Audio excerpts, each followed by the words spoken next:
Todos sabemos que los perros ladran y que los gatos maullan. ¿Pero te has preguntado cómo hacen los rinocerontes? En este video escucharemos cómo suenan distintos animales y aprenderemos cómo se llaman estos sonidos. ¡Empecemos! Las águilas chillan.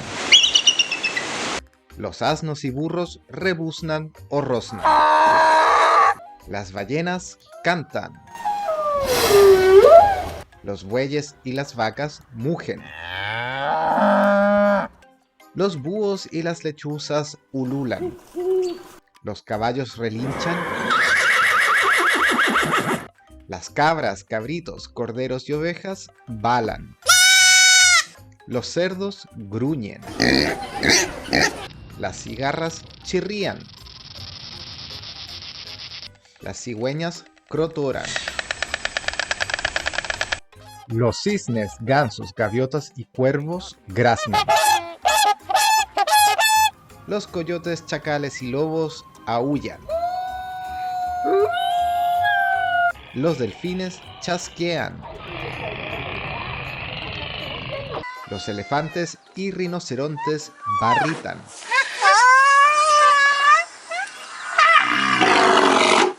Las gallinas cacarean o cloquean.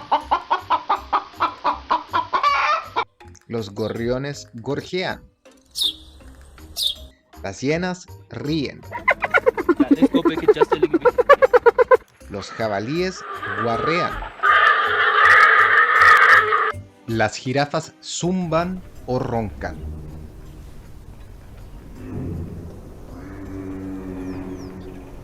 Los leones y tigres rugen.